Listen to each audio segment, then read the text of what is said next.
მოგესალმებით ძვირფასო ტელემაყურებლებო და მოგახსენებთ რომ თქვენ უყურებთ სატელევიზიო გადაცემა წუთი სოფელს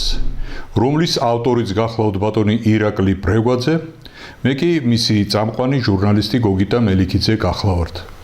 ეს გადაცემა თქვენთვის ცნობილია რომ ეძღვნება საგვარეულო მოძრაობას და გვარიდან გამოსულ იმ წმინდანებს რომლებიც თავისი გვარის ნიშას ატარებენ ერთგვარ დამოკიდებულების საგვარეულო კულტურას და თითოეული მათგანი არის გვარის ის ბანათობელი შუქურა რომლისკენაც სწორება უნდა კონდეს მთელ გვარს და ყოველ ჩვენგანს რამე თუ სიწმინდე თავისთავად მისაბაძიც არის, ძვირფასიც არის და ის სასუება გახლავს თითოეული ჩვენთაგანისთვის, რომელ სასუებასაც უნდა ველტოდეთ, ვესწრაფოდეთ და ვცდილობდეთ, რომ უფლისკენ სავალი გზა სწორედაც აი ამ წმინდანების სახელით გავიკვლიოთ და მივახციოთ იმას, რასაც მარადიული გადარჩენა და მარადიული ცხონება სულისა ჩვენისა ჰქვია. დღეს საუბარი გვექნება ქართველთათვის ძალიან საყვარელ წმინდანზე და საყოველთაოდ ცნობილ ეროვნულ მოღვაწეზე შალვა ახალციხელზე. მოგეხსენება შალვა ახალციხელი ერისკაცი გახდა, მაგრამ მისი საერო მოღვაწეობა იმდენად შთამბეჭდავი და იმდენად აღმატებული იყო, რომ საქართველოს დედა ეკლესია მიგი წმინდანად შერაცხა. და მისი სახელი, მისი სიწმინდე და მისი სულიერი მეოხება საქართველოს მოსდევს მრავალი საუკუნის განმავლობაში, კონკრეტულად შეიძლება თქვა უკვე იმისა, რომ 8 საუკუნის განმავლობაში მოსდევს და აი ეს არ არის მხოლოდ დროში თანამდევი პროცესი, არამედ არის სისტემატიური და მე ვიტყოდი ცხოველმყოფელი ურთიერთობა ქართველი ხალხისა მისგან შეყვარებულ წმინდანთან და მის რაობასთან, მის ცხოვრებასთან დაკავშირებულ ისტორიასთან. ეს ისტორია კი შემდეგი სახის არის. შალვა ახალციხელი თორელად იწოდება, იმიტომ რომ იგი თორიდან იყო, წარმოშობით იყო თორიდან. თორი მოგეხსენებათ დღევანდელი ბორჯომის მუნიციპალიტეტის ტერიტორიაზე მდებარეობს და არსებობს და ის უფრო კონკრეტულად კი ის არის სოფელ ცემსა, სოფელ და ზევით ბაკურიანის მხრიდან ემიჯნება კიდევ ციხიჯვრის სოფელი და აი ის მიმდებარე ტერიტორია. თორში შემორჩენილი არის თორელების ესეთი საგვარეულო სასახლე, რომელიც ეხლა რა თქმა უნდა ჟამთასვლისაგან დანგრეულია, მაგრამ ის კედლები, თორელების სასახლის კედლები დღესაც შემორჩენილია, დღესაც არსებობს და დაინტერესებულ პირს შეუძლია მისვლა და ნახვა ამ გარემოსი. ეს სწორედ ის სასახლეა, სადაც გაიზარდა შალვა ახალციხელი და აქვე მინდა ვთქვა, რომ შალვა ახალციხელის სახელს თან სდევს მისი ძმა ივანე ახალციხელი, რომელიც რა თქმა უნდა შალვა ახალციხელის მსგავსი რეზონანსისა და მისი საყოველთაობის ესეთი მნიშვნელობა არ აქვს, მაგრამ ეს ის ქართველი მეომარია, რომელიც თავის ძმასთან იბრძოდა, თავის ძმასთან ერთად აღესრულა საქართველოსთვის ომში და ივანე ახალციხელი და შალვა ახალციხელი ეს ის ძმები არიან, რომლებითაც ამაყობს ქართველი ხალხი და ის საბრძოლო სულისკვეთების გამოხატულებას ისინი საბრძოლო სულისკვეთების გამოხატულებას წარმოადგენენ ჩვენი ქართველი ერისა. გაიზარდნენ რა ამ სასახლეში, ამ სასახლის ეზოში არის კარის ეკლესია, ღვთისმშობლის სახელობის კარის ეკლესია თორელებისა, რომელი ეკლესიაც ეხლა მდგომარეობას მოგახსენებთ ამ ეკლესიისა, რომ ჩაქცეულია გუმბათი ამ ეკლესიისა, მაგრამ შემორჩენილია საკურთხეველი, შემორჩენილია ტრაპეზის ქვა და ის კარიბჭე, შესასვლელი კარიბჭე, რომლითაც თორელები შედიოდნენ ამ ეკლესიაში და მსახურობდნენ ამ ეკლესიაში და ამ ეკლესიის კედლები და ქვები არის სწორედაც ის ადგილი და ის არეალი, სადაც ლოცულობდა შალვა ახალციხელი და რომლის წიაღშიც გაიზარდა ისეთი სულისკვეთების მქონე მეომრები, როგორიც შალვა ახალციხელი და ივანე ახალციხელი გახლდათ. აქვე მინდა ერთი ესეთი საინტერესო ნიუანსი გითხრათ ამასთან დაკავშირებით, რომ ამ ეკლესიის წინ დღეს არის დიდი მუხის ხე. მუხა მოგეხსენებათ ერთი ისეთი ძირითადი შტოს შემცველი ხეა და მისთვის სიდიდე და სიძლიერე ესეთი დამახასიათებელი ნიშანია ამ ჯიშისა და ამ წარმომავლობის მქონე ხისთვის, მაგრამ ეს ხე განსხვავებული ხეა და მისი განსხვავებულობა მდგომარეობს შემდეგში. ამ ხის ძირიდან ამოსული არის სამი დიდი განშტოება, მუხის სამი დიდი განშტოება. ეს იმდენად დიდი განშტოებებია ამ მუხისა, რომ ერთი ადამიანი ხელს ვერ შემოაწუდეს თითოეულ მათგანს, იმდენად დიდი მოცულობა აქვთ ამ განშტოებებს და მთლიანობაში კი იქნება სახე ასეთი. ერთ ფუძეზე, ანუ ერთ მუხის დიდ გრანდიოზულ ძირზე არის სამი განშტოება სახეთ ყოვლადწმინდა სამებისა და არის ზეცისკენ აწეული უზარმაზარი ხე მუხისა, რომელიც დგას თორელების საგვარეულო ეკლესიის კარიბჭესთან და შეგვახსენებს ყოვლადწმინდა სამების იმ უკვდავ სახეს, რომელიც ყველაფერში სახიერდება, ყველაფერში ზეთი განსხეულდება, როგორც იტყვიან და ამჯერად შეიძლება ეს სწორედ ამ სახეს სიმბოლოდ იქნას მიჩნეული. შალვა თორელის დაბადების თარიღი არ არის მითითებული და ისტორიულმა წყაროებმა ეს დაბადების თარიღი არ შემოგვინახა, როგორც იტყვიან, მაგრამ მისი დაბადება და მისი ცხოვრება იმდენად შთამბეჭდავი იყო, რომ მასთან დაკავშირებული ძალიან მრავალი ფაქტი საყოველთაოდ არის ცნობილი და კერძოდ ის, რომ 1195 წელს მოხდა შამქორის ბრძოლა. ისტორიაში ეს სწორედ შამქორის სახელით არის შესული ეს ბრძოლა, სადაც შალვა ახალციხელმა თავი გამოიჩინა და იმდენად გამოიჩინა თავისი ბრძოლით, თავისი ვაჟკაცური შემართებით, თავისი სტრატეგიული ნიჭით, რომელსაც შეეძლო დაგეგმა ბრძოლის პროცესისა და წარმართვა ამ პროცესისა, რომ ამ ყველაფრით თვით მტერიც კი განცვიფრებული და გაოცებული დარჩა. შამქორის ბრძოლა დიდი წარმატებით, დიდი გამარჯვებით დასრულდა და გამარჯვებული შალვა ახალციხელი თავის მხედრობასთან ერთად მობრუნდა მეფესთან და ამ დროს გახლდა ჩვენთვის ძვირფასი მეფე, ასევე წმინდანად შერაცხული თამარი, რომელიც განაგებდა სრულიად საქართველოს. შამქორის ბრძოლაში შალვა ახალციხელმა ხალიფას წააღვარა დროშა ხალიფასი და მოართვა მეფესა თვისსა და ეს გამარჯვების სახეთ და გამარჯვების ნიშნად ეს მტრის დროშა მეფე თამარს ფეხით დაუგო, მის წინ დააგო, როგორც იტყვიან, ძირს. მეფემ მიულოცა ეს გამარჯვება, რა თქმა უნდა, აღფრთოვანდა მთელი სამეფო კარი ესეთი გამარჯვებით და მეფე თამარი იყო გარდა იმისა, რომ მეფე იყო ძალიან მაღალი ქართული და ქრისტიანული სულისკვეთების მქონე პიროვნება, მან უფლება არ მისცა საკუთარ პატივმოყვარეობას იმისა, რომ ეს დროშა მიიღო და როგორ ჩაებარებინა და ეს დროშა შემდეგ, როგორც ისტორიული წყაროებიდან არის ცნობილი, მეფე თამარმა შესწირა გელათის სამეფო ტაძარს და გელათში იქნა ეს დროშა გადატანილი. თავისთავად ეს დროშა რას ნიშნავს და რა არის? ეს უნდა იყოს გაგებული როგორც გამარჯვების სიმბოლო, როგორც მტრის ძლევის სიმბოლო და აი ეს უნდა ახსენებდეს ყველა ქართველს იმას, რომ დიახაც ჩვენ ვართ ისინი, რომელიც გამარჯვებაზე ვართ ორიენტირებული, გამარჯვების უნარი შეგვწევს და ამ გამარჯვების სახე სიმბოლოს წარმოადგენს მტრის ის დროშა, რომელიც დაგებულია საქართველოს მეფის ფერხთით, როგორც იტყვიან. შალვა ახალციხელის აი ეს შამქორის ბრძოლა, რომელიც როგორც გითხარით, თარიღს კიდევ გავიმეორებ 1195 წელი, ისეთი ნიშანდობლივ ფაქტად იქცა იმისა, რომ შალვა ახალციხელი ერთმნიშვნელოვნად იქნა აღიარებული საქართველოს მხედართმთავრად და მას მიენიჭა ახალციხელობის მაღალი სტატუსი და მეფის კარის განსაკუთრებული მოხელის სტატუსი. აი ეს სტატუსი ბოლომდე ქონდა შავ ახალციხელს შერჩენილი და ბოლომდე ატარებდა ღირსეულად ამ სტატუსს და უნდა ითქვას, რომ ეს იყო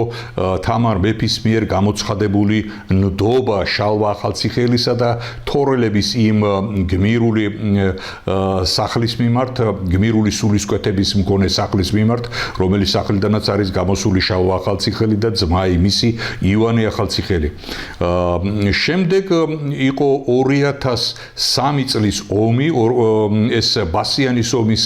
სახელით, ბასიანის ბრძოლის სახელით არის შესული ისტორიაში. ამ ბასიანის ბრძოლაში, როგორც ცნობილია, თვით მეფე თამარი წარუძღვა საქართველოს ჯარს, მეფე თამარმა დაალოცა ეს ჯარი ვარძიაში და შემდეგ გაისტუმრა ბასიანისკენ მტერთან შესახვედრად. თვითონ მეფე კი აბრძანდა ვარძიის ღვთისმშობლის სახელობის ტაძარში და ლოცულობდა ცხარითა, ცრემლითა და ავედრებდა ჯარსა და ქვეყანასათვისა უფალსა ღმერთსა. აი ეს დამოკიდებულება მეფისა შესაბამისად იმ სათნოებად, იმ შეწევნად, იმ ძალისხმევად იქცა, რომელიც ძალისხმევაც ასევე გამარჯვებით იქნა დაგვირგვინებული ბასიანის ველზე და მესხთა ლაშქარი, ამ შემთხვევაში შალვა ახალციხელის მხედართმთავრობით, ასევე წარმატებით დაბრუნდა ბასიანის ბრძოლიდან და ეს ის ბრძოლა, რომელსაც შამქორის ბრძოლასთან ერთად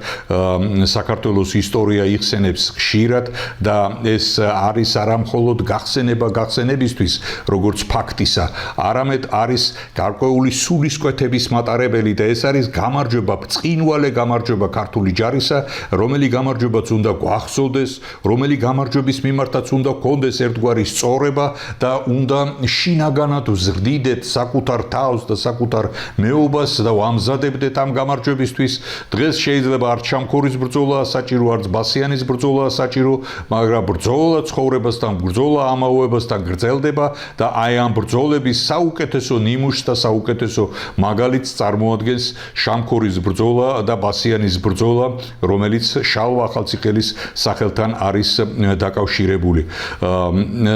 ბოლო ბრძოლა შალვა ახალციხელმა გადაიტანა გარნისის ციხეში. ეს გარნისის ციხე მდებარეობს საქართველოს სამხრეთის მხარეს, სამხრეთ ტერიტორიას წარმოადგენს და დღევანდელი სომხეთის ესეთი სახელმწიფოებრივ საზღვრებშია მოქცეული ეს ისტორიული ციხე და აი ამ ციხესთან გაიმართა ის აუბედითი ბრძოლა, რომელი ბრძოლაც ნიშანდობლივი გახდა არა მარტო მესხებისთვის და არა მარტო შალვა ახალციხელის და მისი თორელების ესეთი დიდგვაროვანთა სახლისთვის, არამედ მთელი საქართველოსთვის, რამე თუ გარნისთან ჩატარებულმა ბრძოლამ, ან მომხდარმა ბრძოლამ შეცვალა, შეიძლება ითქვას, საქართველოს ისტორია და კონკრეტულად კი შემდეგში მდგომარეობდა საქმე. ეს ბრძოლა მოხდა 1125 წელს. ეს წელიც ნიშანდობლივი წელია გარნისის ბრძოლის თარიღი და აქ საქართველოს ლაშქარი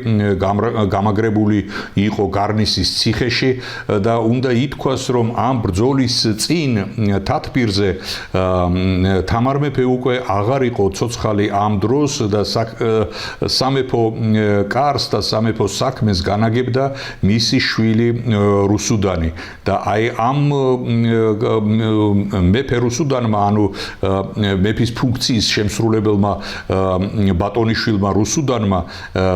გადაწყვიტა, რომ შალვა ახალციხელი განერიდებინა მხედართმთავრის პოზიციისთვის და ნდობა გამოუცხადა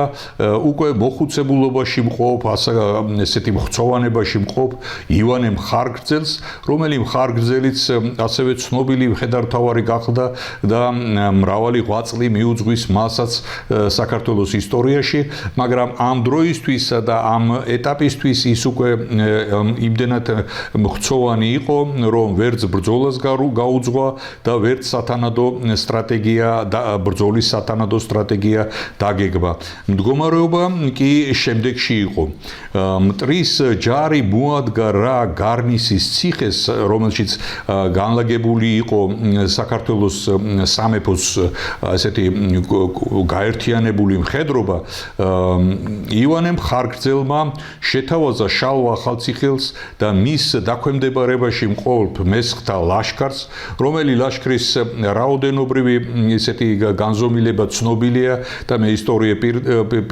პირდაპირ ასახელებს 4000 მესხს, რომელიც იბრძოდა შალვა ახალციხელთან ერთად. შეთავაზა შალვა ახალციხელს, რომ აი ამ 4000 მესხთან ერთად ჩასულიყო ბრძოლის ველზე და ბრძოლა გაემართა, ხოლო შემდეგ ეს იქნებოდა პირველი ესეთი შოკის მომგვრელი მომენტი მტრის ჯარისთვის და შემდეგ საბრძოლო პროცესში ჩაერთვებოდა მთელი მხედრობა საქართველოს სახელით გარნისის ციხეში გამაგრებული. დაიწყო ეს ბრძოლა და მრავალრიცხოვანი მტრის პირისპირ დარჩენილ ამ 4000 მესხს თავისი შალვა ახალციხელით გაუჭირდა და ითხოვა დახმარება და ივანე თორელი, ანუ ძმა თვისი შალვა ახალციხელმა გააგზავნა ციხესიმაგრეში, რათა გამოეთხოვა, რომ ჩამოდით და მოგვეშველეთ, რამე თუ იმდენად ბევრნი არიან, რომ მათი შეკავება ჭირს და ერთობლივი ძალით დავხვდეთო. ივანე თორელი, როგორც იტყვიან, ხერცარიელი დაბრუნდა და მხედართმთავარმა, ანუ აი ამ გარნისის ბრძოლის მხედართმთავარმა ივანე მხარგრძელმა საჭიროდ არ ჩათვალა ძირითადი ჯარის ჩაშველება და დახმარება მესხთა ლაშქართან და შეატოვა მესხთა ლაშქარი მტერს შეატოვა პირისპირ. აქ მე ისტორია ძალიან ზუსტად და ძალიან მკაფიოდ განმარტავს აი ამ გადაწყვეტილების შინაგან ხარისხს, ანუ ამ გადაწყვეტილების მიღმა არსებულ იმ კერძო პიროვნულ დაპირისპირებას, თუ შეიძლება ასე ითქვას, რომელიც არსებობდა ერთის მხრივ საყოველთაო ცნობილი მხედართმთავრის შალვა ახალციხელისა და მეორე მხრივ ასევე ღვაწლმოსილი მხედართმთავრის ივანე მხარგრძელს შორის. ივანე მხარგრძელმა შურით არ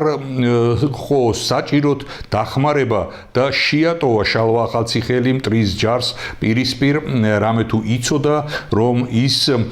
დაუმარცხებელი მხედართმთავარი საქართველოს, რომელიც შალვა ახალციხელი გახდა, ეხლა უნდა დამარცხებულიყო და ეხლა უნდა დაენახა ყველას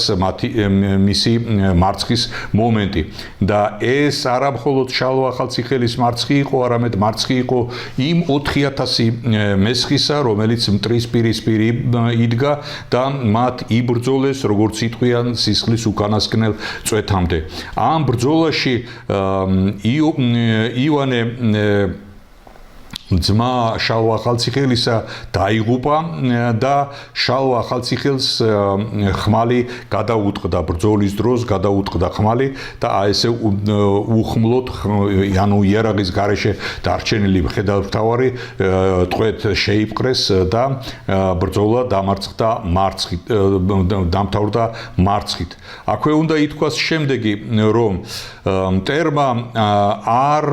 მტერი არ შემოიფარგა მხოლოდ აი ამ 4000 მესხთან ბრძოლით, მტერმა იერიში მიიტანა გარნისის ციხეში გამაგრებულ ქართველთა მთლიან ჯარზე და ჯარი უკვე, თუ შეიძლება ასე ითქვას, დემორალიზებული იყო იმის გამო, რომ ჯარმა დაინახა აი ციხესიმაგრის კედლებს მიღმა, დაინახა დამარცხება შალვა ახალციხელისა და აი ამ დამარცხებამ, როგორც იტყვიან, ყველა მებრძოლის სულში გაიარა და მათ ერთგვარად დაითრგუნენ კიდევაც. დატოვეს ციხე და დაიწყეს ლტოლვა საქართველოს სიღრმეებისკენ და წამოვიდნენ უკვე აი თრიალეთის მთებში იმ ხეობებით, რომელიც თბილისისკენ მოდის და მცხეთისა და თბილისისკენ მოდის. მტრის ჯარმა ზდია საქართველოს ჯარს ამ ხეობებში, ვისაც მიწვდა ისინი დაღუპა და გაანადგურა, ვისაც არა ისინი დამარცხებული, ლტოლვილი და დარბეული მემკვიდრეები დაბრუნდნენ დედაქალაქში სამეფო კართან. ამ ბრძოლამ გადაწყვიტა საქართველოს ბედი იმდენად, რომ თამარ მეფის ზეობა, სამეფო ზეობა, აი აქ სწორედაც აი ამ პერიოდში და აქ კონკრეტულ შემთხვევაში 1225 წელს თამარ მეფე აღარ იყო, მაგრამ მისი ზეობა, მისი ოქროს ხანა, როგორც იტყვიან, ზენიტში იყო და აი სწორედ ეს ოქროს ხანა, აი ეს ზეობა, ქართველთა ეს განსაკუთრებული სიმაღლე, როგორც სულიერი, ისე ნივთიერი და ისე რაღაც სახელმწიფოებრივი მოწყობის თვალსაზრისით განიცადა კრახი, განიცადა მარცხი და აი აქედან იწყება უკუსვლა საქართველოს ისტორიისა, იწყება დაქსაქსულობა, იწყება ცალკე სამთავროებად დაშლა, მტრისთვის უფრო ხელმისაწვდომი ხდება საქართველოს რბევისთვის, ესეთი ქონებისა და ცხვარძროხის წართმევისა და ჩამორთმევისა და ასე დაყაჩაღებისთვის და ეს უკუ პროცესმა საქართველოს დააუძლურა, საქართველოს დაამცრო რიცხობრივადაც, დემოგრაფიული თვალსაზრისითაც დაამცრო და საქართველოს მარცხი აი ამ ბრძოლის, გარნისის ბრძოლის შემდეგ რამოდენიმე საუკუნის განმავლობაში გაგრძელდა და თუ ისე არ ჩამომართმევთ, შეიძლება ეს დღემდეც გრძელდება ეს მარცხი, რამე თუ საქართველოს ვერ დაუბრუნდა, ვერც რიცხობრივად და ვერც ისეთ სახელმწიფოებრივ სიდიადეს, როგორიც თამარ მეფის პერიოდში ჰქონდა და აი ამ წყალგამყოფი აი ამ პერიოდისა სწორედაც 1225 წელი და გარნისის ესეთი ტრაგიკული ბედის მქონე ბრძოლა აღმოჩნდა. ამ ბრძოლაში, როგორც უკვე ითქვა, შალვა ახალციხელი ტყვედ იქნა აყვანილი, იარაღის გარეშე დარჩენილი მხედართმთავარი და იგი მიჰგვარეს მტრის ბანაკში შეიყვანეს და ნახა რა მხედართმთავარმა, მტრის მხედართმთავარმა იცნო შალვა ახალციხელი და მიხვდა თუ რაოდენ დიდი მასშტაბის სამხედრო სტრატეგი და რაოდენ ესეთი შეუცვლელი მეომარი იყო შალვა ახალციხელის სახით მის წინაშე და არც მან ძალიან კარგად იცოდა ომებისა და ბრძოლების მტერს გულისხმობ, მან ძალიან კარგად იცოდა ფასი ომებისა და ბრძოლებისა და მაშინათვე შალვა ახალციხელი გაიაზრა როგორც თანამებრძოლად, თანამოაზრედ და დაიწყო მცდელობა იმისა, რომ შალვა ახალციხელი გადაებირებინა და მის სამსახურში ჩაეყენებინა. პირველი პერიოდი შალვა ახალციხელს ელმობიერად ექცეოდა, სთავაზობდა სხვადასხვა პირობებს, ერთ-ერთი ციხე ქალაქის თაობაც კი შესთავაზა შალვა ახალციხელს და მთელი ეს გარკვეული პერიოდი და ეს პერიოდი 1 წლის განმავლობაში გაგრძელდა, უფრო სწორად 9 თვის განმავლობაში 1 წელიც არ იყო, გაგრძელდა ეს პროცესი და შემდეგ მიხვდა მტერი, რომ შალვა ახალციხელს თავის კაცად ვერ აქცევდა და ეს მიხვედრა მდგომარეობდა შემდეგ წყალგამყოფთან. მას პირდაპირ დაუყენეს საკითხი სარწმუნოების შეცვლისა. რამე თუ მტერმა იცოდა თუ შალვა ახალციხელი დაყვებოდა და სარწმუნოებას შეიცვლიდა, ის უკვე მისი კაცი იყო და მისი თანამებრძოლი გახდებოდა და ამით ის პრობლემა გადაიჭრებოდა, რასაც აწყდებოდა თელი ამ მრავალი ხნის, ანუ იმ 9 თვიანი შალვა ახალციხელზე ზეწოლის პროცესს გადაჭირდა წარმატებით. მაგრამ შალვა ახალციხელმა ერთმნიშვნელოვნად განაცხადა, რომ იგი სარწმუნოებას არ შეიცვლიდა, იგი ერთგული რჩებოდა თავისი ქრისტიანული რწმენისა და ყველაფერი ამან მიიყვანა მტერი იმ გადაწყვეტილებამდე, რომ შალვა ახალციხელი მისთვის გამოუსადეგარი მებრძოლი იყო და შესაბამისად არ იყო მისთვის სიცოცხლის ღირსი და გადაწყვიტა მისი წამება. საწამებლად იგი გამოიყვანეს და საჯაროდ აწამეს, რამდენადაც ცნობილია მთელი წამების პროცესში ის შალვა ახალციხელი საკუთარ თავს შეუძახებდა და ახსენებდა უფლის სახელს და თვით განმტკიცებს სულის თვით განმტკიცების პროცესს მიმართავდა აი ამ შეძახილებით და ბოლოს მას დიდი წამების შემდეგ შემდეგ თავი მოკვეთეს და აი ასე მოაკვდინეს ტყვედმყოფი შალვა ახალციხელი, რომლის სახელიც ლეგენდარული სახელი იყო არა მარტო საქართველოს ისტორიაში, არამედ მომხდურთათვისაც ის ძალიან ესეთი სახელოვანი და ძალიან ისეთი ნიშანდობლივი საბრძოლო სიმაღლის მქონე მხედართმთავარი გახდა, რომლის დაყოლიებას, რომლის სათავისოდ გადაყვანას დიდხანს ცდილობდა მტერი. უნდა ითქვას შემდეგი, რომ შალვა ახალციხელი გარდა იმისა, რომ იყო სახელმწიფო მოღვაწე, სამოქალაქო პირი იყო და მხედართმთავარი იყო თავისი სამშობლო ქვეყნისა, ამასთან ერთად იყო დიდი ქრისტიანული სულის მქონე პიროვნება. მან არ უღალატა ქრისტე ღმერთს და ბოლომდე დარჩა იმ კაცად, რომელიც თავისი ერთგულებით, თავისი ნირშეუცვლელი ქრისტიანობით ემსახურა უფალს და ადიდა სახელი მისი. როგორც ცნობილია, ქართველებმა მისი ნეშტი ღამით ნაბადში გადაახვიეს და სამშობლოში წამოასვენეს. გადმოცემის თანახმად იგი დაკრძალული არის ისტორიულ თორში, ანუ დღევანდელი ტიმოთეს უბნის ეკლესიის ეზოში, სადაც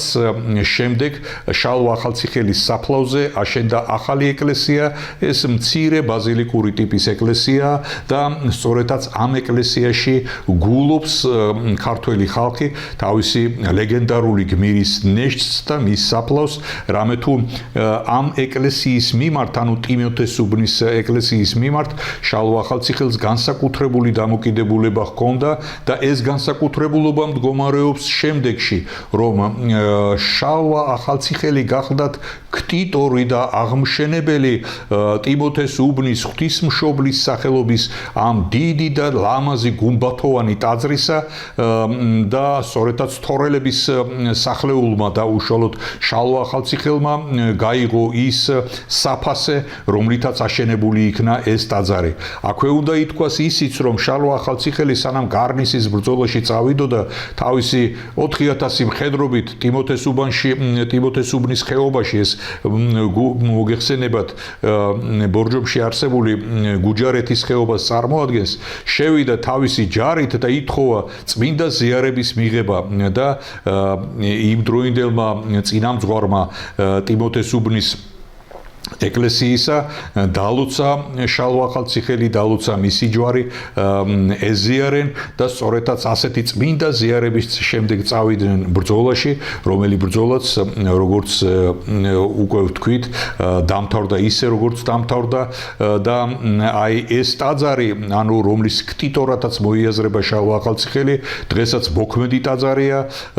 და მე ვიტყოდი ერთ-ერთი საინტერესო ტაძარია თავისი მხატვრობით, თავისი საეკლესიო არქიტექტურით და იმ გარემო ბუნებრივი პირობებით, ორი დიდი ხეობის შორის, ორი დიდი მთის შორის, ანუ ხეობაში არის პატარა დავაკებული ადგილი და აი ამ ვაკეზე როგორც ხელის გულზე მიმინო, აი ესე ზის მიმინოსავით ეს ლამაზი ტაძარი, აი ამ დავაკებულ ადგილზე და აი ეს თვითონ ეს გეოგრაფიული და მისი გარემო მდგომარეობა არის სადიდებელი უფლისა, თავისი მშვენიერები, თავისი სილამაზით და თავისი სიდიადით. ამ ტაძარში დღეს მოქმედი მამათა მონასტერია, რომლის წინამძღვარიც გახლავთ არქიმანდრიტი იერომიელი, ფილიშვილი გახლავთ მამა იერომიელი, რომელიც კეთილმსახურებითა და ქრისტიანული გულმხურვალებით გამოირჩევა და საინტერესოა მასთან საუბარი შალვა ახალციხელის შესახებ, რამე თუ ის დიდი მოსიყვარულე და დიდი პატივისმცემელია შალვა ახალციხელის უკვდავი სულისა. ჩვენ შესაძლებლობა ჰქონდა, რომ განგვეხორციელებინა სამომლოცველო სვლა თორში, ისტორიულ თორში, რომელიც სულაც დიახაც დაიწყო აი ამ ტაძრიდან, ტიმოთეს უბნის მამათა მონასტრიდან და უშუალოდ იმ ტაძრიდან, რომელიც ღვთისმშობლის სახელზეა აგებული და როგორც უკვე ვთქვით, გადმოცემის თანახმად შალვა ახალციხელის წმინდა საფლავიც ამ ტაძარში, ტაძრის ჩრდილოეთის მხარეთ ცალკე ბაზილიკაში არის განთავსებული. დაიწყო აქედან, მოიერა თორის მთელი ის შემოგარენი, პატივი მიაგო იმ ადგილსა და იმ სამყოფელს, სადაც თორელები სახლობდნენ და სადაც დაიბადა ლეგენდარული გმირი საქართველოსი შალვა ახალციხელი და შემდეგ სამომლოცველო სვლა გაგრძელდა ახალციხისკენ, რომელი ახალციხელობის სახელსაც ატარებდა შალვა, როგორც ზეწოდებას, როგორც მის სამოქალაქო სახელოს და შეიძლება ითქვას, რომ ეს სახელო მართლაც სახელოვნად ატარეს თორელების გვარმა და კერძოდ შალვა ახალციხელმა, რომელიც იყო შეყვარებული თელ საქართველოზე და ღირსეულად წარმოაჩენდა იმ ქართულ სულისკვეთებას, რომელიც თავდადებით და ქრისტიანული სულისკვეთებით გამოირჩევა. ახალციხეში უკანასკნელ პერიოდში აიგო ახალი ტაძარი, მე ვიტყოდი ულამაზესი ტაძარი მთელი ესეთი ახალციხის შემოგარენისთვის და ამ ტაძარს შალვა ახალციხელის სახელი ეწოდა. ეს ტაძარი დღეს ახალციხის საკათედრო ტაძარს წარმოადგენს და მეოხება ამ ტაძრის აგებისა ეკუთვნის ესეთ ცნობილ მღვდელმთავარს ამ რეგიონისა, მიტროპოლიტ თეოდორე ჭუვაძეს, რომელიც გახლავთ ქორეპისკოპოსის სრულიად საქართველოსი. ამ ტაძარში ესეთი სისხლხორცეული ცხოვრება მიდის ქრისტიანული სარწმუნოებისა და ყოველდღიური მსახურებითა და ყოველდღიური ესეთი ღვთივსათნო საქმეებით ეს ტაძარი იკრებს თავის ისტორიას, ახალი აშენებული ტაძარია, იკრებს თავის ისტორიას და ისტორიასთან ერთად იკრებს იმ მადლს, რომელი მადლის დავანებისა, მიღებისა და ესეთი გათავისებისთვისაც აიგო ეს ტაძარი და როგორც გითხარით, იგი საკათედრო მნიშვნელობისა გახლავთ. საყოველთაოდ ცნობილია ქართული სიმღერა შავლეგო, რომელიც ყველა ქართველს აქვს მოსვენილი და გაგონილი, მაგრამ შეიძლება ყველამ არ იცის, რომ ეს სიმღერა სწორედაც შალვა ახალციხელს ეძღვნება და შალვა ახალციხელთან არის თავიდან ბოლომდე დაკავშირებული. თვითონ სიმღერის ტექსტიც იმდენად და იმგვარად არის აგებული, რომ მოიცავს ერთგვარ ისტორიას შალვა ახალციხელისა და ეს ისტორია მდგომარეობს შემდეგში, რომ შავი ჩოხა აცვია შალვა ახალციხელს, წითელი სისხლით გაუხამებია და ასე შემდეგ. აი ეს სიტყვები ბოლომდე მიესადაგება შალვა ახალციხელის ესეთ ტრაგიკულ აღსასრულს, მის ესეთ დრამატულ აღსასრულს, რომელიც დაკავშირებული არა მარტო მასთან, არამედ მის სამშობლო ქვეყანასთანაც, რამე თუ დამარცხდა არა მხოლოდ შალვა ახალციხელი, არამედ დამარცხდა მთელი საქართველო იმ ბრძოლაში, იმ ეტაპზე და იმ დროს. შალვა ახალციხელის ხსენება აღესრულება 30 ივნისს და მინდა ეს თარიღი დაიმახსოვროს ყველა ქართველმა, რამე თუ ჩვენთვის საყვარელი შალვა ახალციხელი აი ამ დღეს სწორედაც 30 ივნისს აღესრულა და ეს არის მისი სულიერი ცხოველმყოფელის ყველაზე უფრო ისეთი ეპიცენტრული მნიშვნელობის მქონე დღე და ამ დღეს ყველა უნდა იხსენებდეს შალვა ახალციხელს და მიაგებდეს პატივს შალვა ახალციხელს. ამ პატივის მიგების ესეთი განსაკუთრებული ტრადიცია არსებობს თვითონ ახალციხეში, სადაც შალვა ახალციხელის სახელზე აღესრულება საზეიმო წირვა, იკრიბება ზღვა საზოგადოება და ხდება შალვა ახალციხელის მარად უკვდავ სულთან ზიარების და მის მეოხებასთან ესეთი ლოცვითი კავშირის დამყარება. უნდა ითქვას, რომ შალვა ახალციხელის სახელი სამომლოცველო ტრადიციისა და სამომლოცველო კულტურის ერთგვარ თემატიკათაც იქცა. მე უკვე ვახსენე მის შალვა ახალციხელის მშობლიური თორის მოლოცვა და ეს ერთი სამომლოცველო ხაზია, რომელიც პატივს მიაგებს ფუძე ადგილს, იმ ფუძე ადგილს, საიდანაც ეს ლეგენდარული გმირი იყო წამოსული. მეორე სამომლოცველო სამლოცველო გზა საქართველოს საპატრიარქოს და კერძოდ საქართველოს საპატრიარქოსთან არსებულ მისიისა და ევანგელიზაციის განყოფილება, რომელიც განყოფილებაც ისეთ კურირებს ამ მისიას, სამომლოცველო მისიას და ამ განყოფილების ხელმძღვანელი ბრძანდება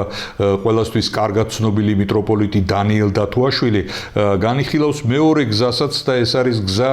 თორიდან ახალციხისკენ, რომელიც ორ დღეს მოიცავს, რომელიც გაივლის მტკვრის ხეობას, გაივლის აწყურს, აწყურის ღვთისმშობლის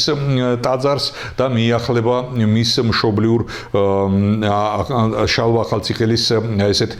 ზეწოდებად მიღებულ მშობლიურ ახალციხეს. რა თქმა უნდა, მშობლიური იყო ეს რამე თუ შალვა ახალციხელის სახელი დაკავშირებულია ახალციხესთან ძალიან ნიშანდობლივად და თვითონ ის ფაქტიც, რომ შალვა ახალციხელი წმინდანად შერაცხვის შემდეგ სწორედაც ახალციხელად იწოდება და ეს მეტყველებს იმაზე, რომ იგი უფლის წინაშეც ახალციხისა და ახალციხელობის სახელით არის წარმდგარი და იგი სწორედაც ახალციხელია, უფალთანაც ახალციხელია და იგი შესავედრებელი და სასუა ყოველთა ახალციხელთათვის. ახალციხეში არის ესეთი საზოგადოებრივი გაერთიანება იმ პიროვნებებისა, იმ ადამიანებისა, რომლებსაც ჰქვიათ შალვა და ეს სახელი საკმაოდ ბევრ ადამიანს ჰქვია, შალვა ეს ძვირფასი სახელი, ბევრ ადამიანს ჰქვია და ისინი გარდა იმისა, რომ სახელს ატარებენ, შალვას სახელს ატარებენ, არიან ახალციხელებიც, ანუ ცხოვრობენ ახალციხეში და ისინი რამდენადაც ჩემთვის ცნობილია, ყოველ ახალციხელობის ჟამს იკრიბებიან და საზეიმო სუფრასთან ტრაპეზობენ და საზეიმო სუფრასთან მსჯელობენ და საუბრობენ ყველაფერი იმასთან დაკავშირებით, რაც შალვა ახალციხელთან და მის სულიერ სიდიადესთან არის კავშირში. ერთ-ერთ ასეთ სუფრასთან მეც მქონდა პატივი სტუმრის სტატუსით ყოფილიყავი. იმ სუფრას უძღვებოდა ბატონი შალვა კაველიძე, ეს ახალციხელებისთვის საკმაოდ ცნობილი პიროვნება. დღეს ბატონი შალვა გარდაცვლილია, მაგრამ მახსოვს მისი სიდინჯე, მისი მშვიდი და მისი სიყვარულით ახსოვს დამოკიდებულება შალვა ახალციხელის მიმართ და აი ამ დამოკიდებულებამ ამდენი შალვას ერთად შეკრებამ ახალციხეში იმდენად შთამბეჭდავი ისეთი ზემოქმედება იქონია ჩემზე, რომ იქ ერთგვარი საჯარო პირობა დავდე მათთვის, რომ თუ ვაჟიშვილი მომეცემოდა, მისთვის შალვა დამერქბია სახელად, მაგრამ როგორც იტყვიან ღმერთმა ასე არინება და ჩემი პირობა მხოლოდ პირობად დარჩა და ესე განვითარდა როგორც იტყვიან მოვლენები. მე ვახსენე შალვა ახალციხელის შესახებ არსებული ის საყოველთაო ცნობილი სიმღერა და აი ამ სიმღერის არსზე მინდა ეხლა გითხრათ რამოდენიმე სიტყვა და კერძოდ ის, რომ ეს არა მხოლოდ სიმღერაა როგორც ასეთი, არამედ ერთგვარი ძახილია, ერთგვარი მოწოდებაა და ერთგვარი სწრაფვა, ხმაში გამოკვეთილი სწრაფვა იმ დიდი სიწმინდისთვის, სიწმინდის მიმართ, რომელ სიწმინდესაც შალვა ახალციხელის სახელი ჰქვია. და ეს არის მოძახილი შავლე, შენი შავი ჩოხა სისხლში გაგიხამებია და შავლეგო და აი ეს სახელი შავლეგო სულ ტრიალობს, სულ ეძახის ამ სიმღერით ქართველი კაცი და სულ უხმობს მის მარად უკვდავ სულს, რამე თუ ეს სული არის ის თანამდები სული, რომელიც საქართველოს მხნეობას უნდა ანიჭებდეს, რომელიც უნდა ანიჭებდეს უფლისადმი ნირშეუცვლელ თანადგომასა და უფლისადმი ესეთი სარწმუნოებრივ სიმტკიცეს, თუ შეიძლება ასე ითქვას და იმ სარწმუნოებას, რომელსაც უფალი ჯვარზე გაკრული, წამებული და ჯვარზე გაკრული ყავს, იმ სარწმუნოებისთვის შალვა ახალციხელის მოწამეობრივი აღსასრული არც გასაკვირია და არც უცხოა, მაგრამ სულისკვეთება, უფლისმიერი სულისკვეთება, რომელიც ჯვარზე გაკრული უფლიდან გადმოდის, ეს უნდა განეფინოს ყველა ქრისტიანში სწორედ ისე და სწორედ იმგვარი ცხოველმყოფელობით, როგორც ეს განსხეულდა შალვა ახალციხელში და მის სულიერ რაობაში და მთელი მისი ცხოვრება შალვა ახალციხელისა სწორედ ამ ამაზე მეტყველებს და სწორედ ამაზე მიანიშნებს. შალვა ახალციხელს ეძღვნება უამრავი ლექსი, შალვა ახალციხელის სახელი ყოველთვის პატივით მოიხსენება საქართველოში და უნდა ითქვას, რომ ეს ის მარადიული სიმაღლეა, სულიერი სიმაღლეა, რომელსაც არასდროს გაქრობა, არასდროს შეცვლა და არასდროს, როგორც იტყვიან, გაფერმკრთალება არ უწერია. ანუ სულიერი ცხოველმყოფელობა შალვა ახალციხელისა გრძელდება, ვრცელდება და მისი ცხოველმყოფელობა დღის წესრიგშია. და უნდა ითქვას, რომ აი ამ დამოკიდებულებაზე და ამ დამოკიდებულების შესახებ ბევრი რამ შეიძლება იქნას ნათქვამი, ბევრი რამ შეიძლება იქნას გახსენებული და აქვე მინდა დავასახელო სატელევიზიო ფილმი, რომელიც შალვა ახალციხელის შესახებ გადაიღო სტუდია გუთანმა და რეჟისორმა ლექსო გელაშვილმა. ეს საკმაოდ ნიჭიერი რეჟისორია და სწორედაც იმ ქართული გულისხმიერების მქონე რეჟისორია, რომელსაც შეუძლია შეიცნოს, არა მარტო გაიგოს შალვა ახალციხელის ისტორია, არამედ შეიცნოს და გაითავისოს შალვა ახალციხელის ესეთი ისტორია, გმირობით ახსავსე ისტორია, სულიერი მეოხება მისი და სწორედაც ფილმი შალვა ახალციხელის შესახებ ლექსო გელაშვილის მიერ გადაღებული ფილმი, სწორედაც აი ამ სულიერ სიახლოვეს, აი ამ სულიერი რაობის ნათლად წარმოჩენას წარმოადგენს და ჩვენი ტელევიზიის მაყურებელს საშუალება ექნება არა დღეს და არა ამჟამად, მაგრამ შემდეგში ნახოს ეს საკმაოდ საინტერესო ფილმი შალვა ახალციხელის შესახებ და გაეცნოს იმ ისტორიებს და იმ ესეთი რეალიებს, რომელიც შალვა ახალციხელის სახელთან არის დაკავშირებული. ჩვენ ამ ერთ გადაცემაში ამ დიდი და გრანდიოზული გმირის შესახებ, რა თქმა უნდა, ყველაფერი ვერ მოვასწარი და ვერ თქვით, მაგრამ ის ფილმი, ის სატელევიზიო ფილმი, რომელიც დავასახელე, დიახაც მოგცემთ აი ამ ინფორმაციულ წვდომას და მოგცემთ მეტ შესაძლებლობას იმისა, რომ კიდევ უფრო უკეთ გავიცნოთ შალვა ახალციხელი, კიდევ უფრო მეტად გავითავისოთ მისი სულიერი სიდიადე და კიდევ უფრო მშობლიური გახდეს ის ცხოველმყოფელი სულიერი რაობა, რომელიც შალვა ახალციხელთან, მის მშობლიურ ახალციხესთან, მის თორელთა ესეთ წარმომავლობით სანათესაო ხაზთან არის დაკავშირებული. მე ბოლოს მადლობა მინდა უთხრა ჩვენს ტელემაყურებელს, რომელიც ერთგულად უყურებს ჩვენს გადაცემებს და წუთი სოფელი დიახაც არის იმ მარადიულობისთვის მსახურებაში მყოფი სატელევიზიო გადაცემა, რომელიც წარმოაჩენს იმ ღირსებას და იმ ფასეულობას, რომელიც მარადიულია, რომელიც არ იცვლება არც ერთ საუკუნეში და არც ერთ საზოგადოებრივ თუ სახელმწიფოებრივ წყობის ჟამს და ის უცვლელი რჩება საუკუნიდან საუკუნეში და ასე იქნება სამარადისოდ. წუთისოფელი ყველაფერ ამას სტუმრობს, წუთისოფელი ყველაფერ ამას ითავისებს და წუთისოფელს როგორც გადაცემას მოაქვთ თქვენთან, ჩემო ძვირფასო ტელემაყურებლებო, რათა გვწამდეს და გვჯეროდეს ჩვენი შალვა ახალციხელისა და მისი სამარადისოდ გამარჯვებული სულისა, მარადუკვდავი სულისა, წმინდა შალვა ახალციხელისა. გმადლობთ ყურადღებისთვის.